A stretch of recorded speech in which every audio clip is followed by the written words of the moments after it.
আসসালামু আলাইকুম। স্বাগত জানাচ্ছি আপনাকে আন্তর্জাতিক সংবাদে। শুরুতেই থাকছে সংবাদ শিরোনাম। প্রথমেই থাকছে একযোগে ২৭টি মার্কিন ঘাঁটিতে ইরানের মিসাইল হামলা। এরপর থাকছে খামেনির মৃত্যুর প্রতিশোধ নিতে ইসরায়েলে বহৈবহ হামলা শুরু ইরানের। আরও থাকছে শত্রুর আঘাতে আরও অদম্য ইরান, ভুলের খেসারত দিতে হবে যুক্তরাষ্ট্রকে। এতক্ষণ শুনছিলেন সংবাদ শিরোনাম, এখন বিস্তারিত।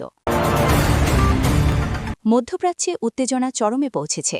যুক্তরাষ্ট্র ও ইসরায়েলের যৌথ হামলায় ইরানের সর্বোচ্চ নেতা আয়াতুল্লাহ আলী খামেনি নিহত হয়েছেন এমন দাবির পর প্রতিশোধমূলক অভিযানের ঘোষণা দিয়েছে ইরান। দেশটির ইসলামিক রেভলিউশনারি গার্ড কর্পস বা Islamic revolutionary guard corps IRGC জানিয়েছে, মধ্যপ্রাচ্যে অবস্থিত ২৭টি মার্কিন সামরিক ঘাঁটিতে একযোগে ব্যাপক হামলা চালানো হয়েছে। ইরানের রাষ্ট্রীয় গণমাধ্যমের দাবি, এটি ছিল তেহরানের পক্ষ থেকে ষষ্ঠ দফার প্রতিরোধমূলক অভিযান।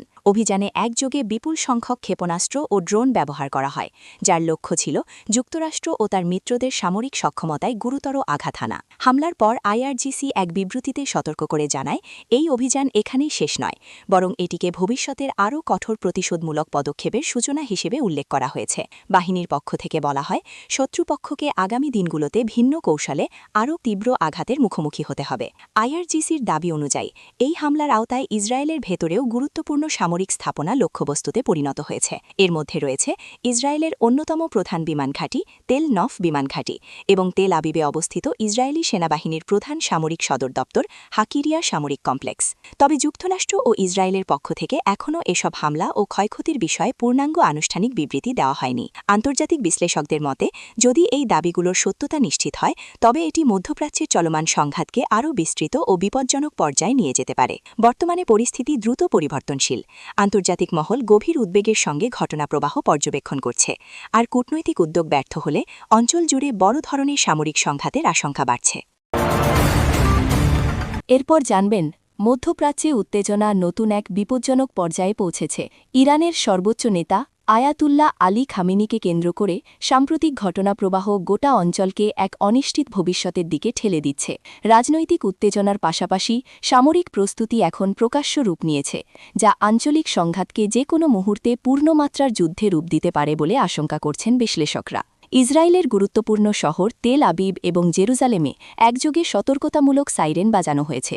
দেশটির সামরিক কর্তৃপক্ষ জানিয়েছে, সম্ভাব্য ক্ষেপণাস্ত্র ও ড্রোন হামলা মোকাবিলায় আকাশ প্রতিরক্ষা ব্যবস্থা সর্বোচ্চ সতর্ক অবস্থায় রাখা হয়েছে। জনসাধারণকে নিরাপদ স্থানে অবস্থানের নির্দেশ দেওয়া হয়েছে এবং গুরুত্বপূর্ণ অবকাঠামোর চারপাশে নিরাপত্তা জোরদার করা হয়েছে। একই সময়ে উপসাগরীয় অঞ্চলে অবস্থিত যুক্তরাষ্ট্রের সামরিক ঘাঁটিগুলোতেও নেওয়া হয়েছে বিশেষ সতর্কতামূলক ব্যবস্থা।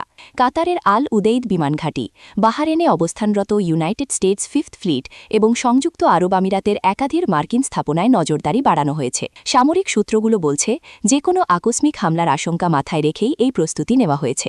ইরানের শক্তিশালী সামরিক বাহিনী ইসলামিক রেভলিউশনারি গার্ড কর্পস বা IRGC এক বিবৃতিতে জানিয়েছে, তারা দেশের প্রতিরক্ষা সক্ষমতা সর্বোচ্চ পর্যায়ে রেখেছে। বিবৃতিতে বলা হয়, ইরানের সার্বভৌমত্ব ও জাতীয় নিরাপত্তার বিরুদ্ধে যে কোনো হুমকির জবাব কঠোরভাবে দেওয়া হবে। IRGC আরও জানায়, প্রয়োজনে তারা আঞ্চলিক ও বহিরাগত শক্তির সামরিক লক্ষ্যবস্তুকে বৈধ লক্ষ্য হিসেবে বিবেচনা করবে। এদিকে বৈশ্বিক উদ্বেগের আরেকটি বড় কারণ হয়ে উঠেছে বিশ্বের অন্যতম গুরুত্বপূর্ণ জ্বালানি পরিবহন রুট স্ট্রেট অফ হরমুজ। বিশ্বের মোট তেলের একটি বড় অংশ এই প্রণালী দিয়ে পরিবাহিত হয়। এই অঞ্চলের সামান্য অস্থিরতাও আন্তর্জাতিক জ্বালানি বাজারে বড় ধরনের প্রভাব ফেলতে পারে।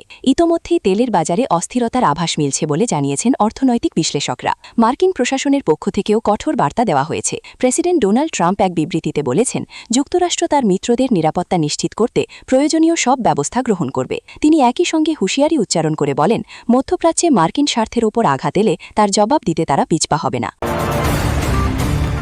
আরও জানবেন, মধ্যপ্রাচ্যের উত্তেজনা আজ এক নতুন এবং ভয়ঙ্কর মোড় নিয়েছে। যে আশঙ্কা দীর্ঘদিন ধরে বিশ্ব রাজনীতিকে অস্থির করে রেখেছিল, সেটিই বাস্তবে রূপ নিয়েছে। ইরানের সর্বোচ্চ নেতা আয়াতুল্লাহ আলী খামেনি আর নেই। শনিবার ভোররাতে যুক্তরাষ্ট্র ও ইসরায়েলের যৌথ অভিযানে তেহরানে অবস্থিত সুপ্রিম লিডার কম্পাউন্ডে ব্যাপক ক্ষেপণাস্ত্র হামলার পর ইরানের রাষ্ট্রীয় সংবাদ মাধ্যম খামেনির মৃত্যুর খবর নিশ্চিত করে। এই ঘটনাকে যুক্তরাষ্ট্রের সাবেক প্রেসিডেন্ট ডোনাল্ড ট্রাম্প মুক্তির সূচনা হিসেবে দেখলেও আন্তর্জাতিক বিশ্লেষকদের একটি বড় অংশ বলছে এটি ছিল যুক্তরাষ্ট্রের সবচেয়ে বড় কৌশলগত ভুল। তাদের মতে খামেনির মৃত্যু মধ্যপ্রাচ্যে স্থিতিশীলতা আনবে না, বরং অঞ্চলটিকে আরও গভীর অস্থিরতার দিকে ঠেলে দেবে। ওয়াশিংটন ভিত্তিক প্রভাবশালী থিঙ্ক ট্যাঙ্ক অ্যাটলান্টিক কাউন্সিলের উপদেষ্টা হারল্যান্ড উলম্যান আল জাজিরাকে দেওয়া এক সাক্ষাৎকারে বলেন, খামেনি এখন আর শুধু একজন রাজনৈতিক নেতা নন, তিনি শহীদে পরিণত হয়েছেন। আর মধ্যপ্রাচ্যে শহীদের ধারণা প্রতিশোধকে বহুগুণ শক্তিশালী করে। উলম্যানের মতে যুক্তরাষ্ট্র সম্ভবত ভুলভাবে ভেবেছে নেতৃত্বকে সরিয়ে দিলে ইরান দুর্বল হয়ে পড়বে। বাস্তবে উল্টোটা ঘটতে পারে। তিনি স্পষ্ট করে বলেন, ইরান ভেনেজুয়েলা নয়, ইরানের নেতৃত্বের কাছ থেকে নতি স্বীকার আশা করা চরম বোকামি। খামেনির মৃত্যুর পর সবচেয়ে বড় প্রশ্ন এখন কে ধরবে ইরানের নেতৃত্বের হাল। বিশ্লেষকদের মতে ইরানের সুপ্রিম ন্যাশনাল সিকিউরিটি কাউন্সিলের প্রভাবশালী নেতা আলী লারিজানি এই মুহূর্তে সবচেয়ে শক্তিশালী সম্ভাব্য মুখ। উলম্যান সতর্ক করে বলেন, আমরা হয়তো লারিজানিকে আরও শক্তিশালী করে তুলেছি। ভবিষ্যতে তিনি যুক্তরাষ্ট্রের জন্য আরও ভয়ঙ্কর প্রতিপক্ষ হয়ে উঠতে পারেন। এই প্রেক্ষাপটে ইরানের ইসলামিক রেভলিউশনারি গার্ড কর্পস বা ইসলামিক রেভলিউশনারি গার্ড কর্পস বা IRGC এক কঠোর বিবৃতিতে জানিয়েছে খামেনির রক্তের প্রতিশোধ নেওয়া হবে। তারা ঘোষণা করেছে মধ্যপ্রাচ্যে অবস্থিত ইসরায়েল এবং যুক্তরাষ্ট্রের সব সামরিক ঘাঁটি এখন তাদের বৈধ লক্ষ্যবস্তু। IRGCর দাবি, ইরানের ইতিহাসের সবচেয়ে বিধ্বংসী প্রতিশোধমূলক অভিযান যে কোনো মুহূর্তে শুরু হতে পারে।